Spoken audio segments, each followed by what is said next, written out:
ফিলিস্তিনি বন্দীদের মৃত্যুদণ্ড কার্যকরের জন্য ফাঁসির মঞ্চ তৈরি করছেন ইসরায়েলি বিতর্কিত নিরাপত্তা মন্ত্রী ইতামির বেন গাভির। ফিলিস্তিনি স্বজনদেরও এই মৃত্যুদণ্ড দেখতে বাধ্য করতে চান এই উগ্রপন্থী মন্ত্রী।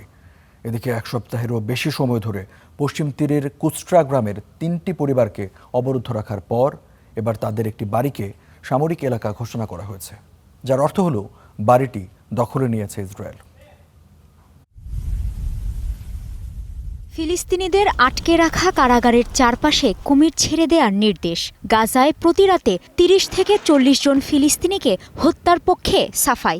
এবার ফিলিস্তিনিদের ফাঁসি দিতে মঞ্চ নির্মাণ।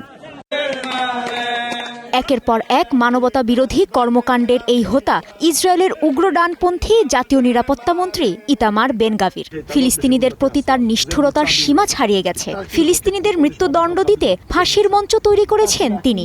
নিজেই প্রকাশ করেছেন সেই মঞ্চের ভিডিও। আমরা যে প্রতিশ্রুতি দিয়েছিলাম সেটি বাস্তবায়ন করছি। এখানে সন্ত্রাসীদের ফাঁসিতে ঝুলানো হবে।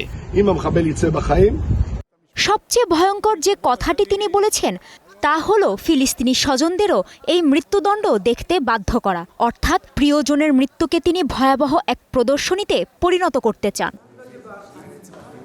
গত মার্চে একটি বিতর্কিত আইন পাশ করে ইসরায়েল। এই আইনের দোষী ফিলিস্তিনিদের একমাত্র সাজা হবে মৃত্যুদণ্ড, থাকবে না আপিলের কোনো সুযোগও। ২০২৩ সালের ৭ অক্টোবরে ইসরায়েলে হামলায় জড়িত ফিলিস্তিনিদের মৃত্যুদণ্ড দিতেই এই ব্যবস্থা। এদিকে পশ্চিম তীরে চলমান আগ্রাসন পেয়েছে নতুন মাত্রা।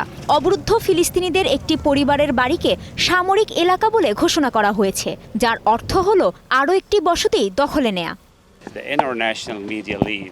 আন্তর্জাতিক গণমাধ্যম ও আইডিএফ চলে গেলে আমাদের কি হবে? সবাই এখানে থাকা অবস্থাতেই যদি বসতি স্থাপনকারীরা নেমে এসে আমাদের উপর হামলা করে, হয়রানি করতে পারে, তাহলে এরপর কি হবে? এমন মোট ১২০০টি অবৈধ বসতি স্থাপনের অনুমোদন দিয়েছে ইসরায়েল, যাকে অতি সংবেদনশীল এলাকার মর্যাদা দেয়া হয়েছে।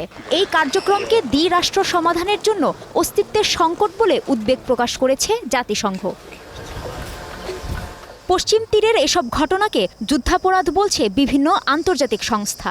এদিকে বুধবার পশ্চিম তীরে এক সাংবাদিক সহ ৩০ ফিলিস্তিনিকে গ্রেপ্তার করেছে ইসরায়েলি বাহিনী। কাজী শাহরিন, স্টার নিউজ।